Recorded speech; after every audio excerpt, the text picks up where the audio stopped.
The first question is foam a legitimate filler for the antique method?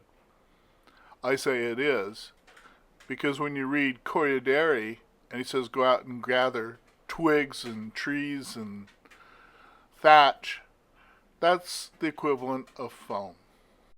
For the purpose of modeling in clay, you need a rigid understructure that can support the weight of the clay. This support system is called the armature, from the Latin to wrap wire. Next, I apply water clay in small sausage-like shapes and hammer them into place to remove all the air. This is the foundational work for my clay model. I smooth out the clay and make it proportional so that I can establish a face and neck and shoulders. I start establishing broad general shapes and planes to draw into for the clay model. I continue to scale and refine the model, getting the gestures and the movement of the piece. I further refine the model, spend a little more time on the eyes and mouth and nose. I tilt the head slightly forward and tilt it slightly. You can see that I'm using Jim Caviezel as my inspiration for this piece. We are currently in the season of Lent, so I decided to use the Passion of Christ as my inspiration for this figure. After I'm completely sure that I have the structure of the face, I then add the hair of the beard and the eyebrows.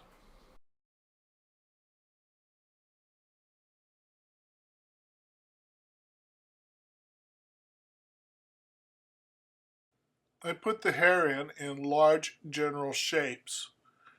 Hair falls in parabolas. You must always be aware of that.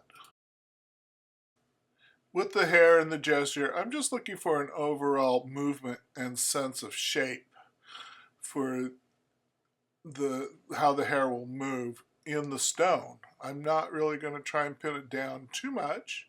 At this point, I'd rather worry about the detail in the stone than worrying about putting it in the clay. Needing to do all that I need in the clay, I go ahead and apply the shims. The shims create a wall that will separate both halves of the mold. Now that I have the front side completed, I must do the back the same way I did the front. So on the back side, I added a blue coat, rigid supports, and a final top layer, completing the other half.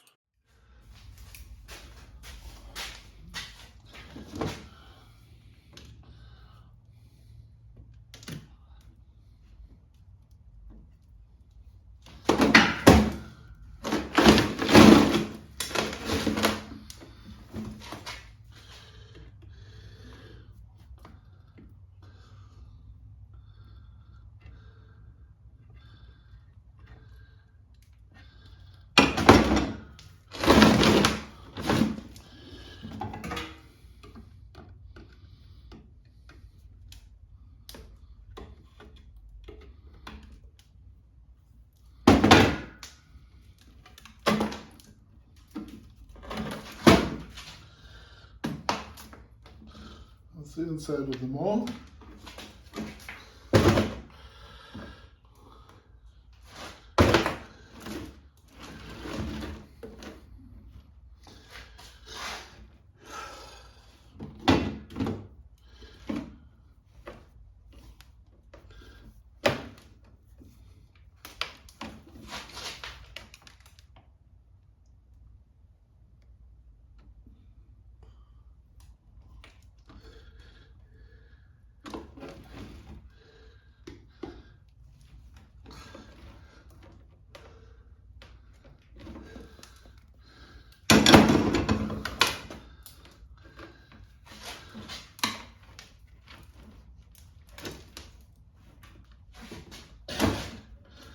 This is the back side.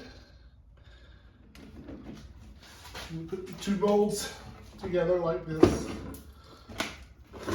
And there's our mold. Making a mold is very confusing to somebody who's not been around how to make a mold. The figure on the right is the clay pattern. That is called the birth of the sculpture. The thing on the left is the plaster, which I slapped over the clay figure. That is called the mold. In this case, it's called a waste mold. I had a blue layer, which was the first layer, which probably confused some people.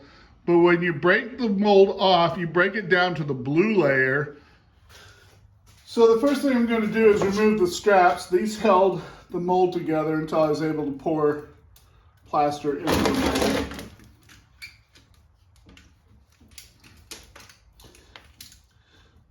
Sometimes you have to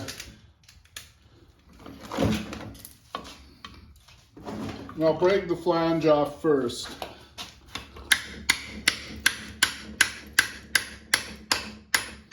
Now the flange on this piece has reinforcement.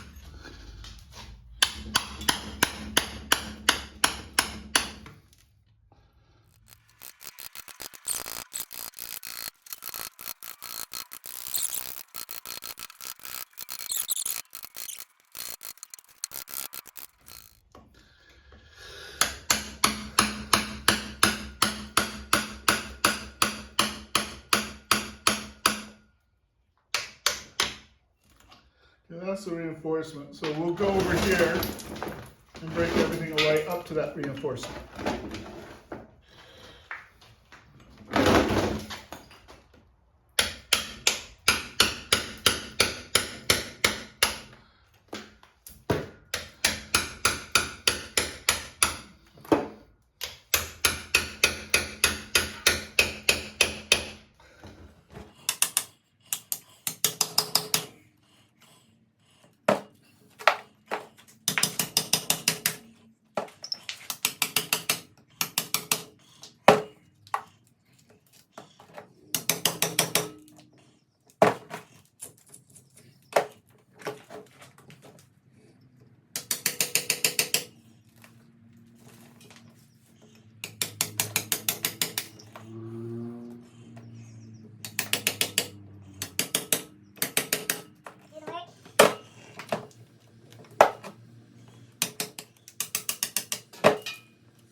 See, I knew things were going to be locking up in here, so I just went around and got everything out of the way first.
Oops.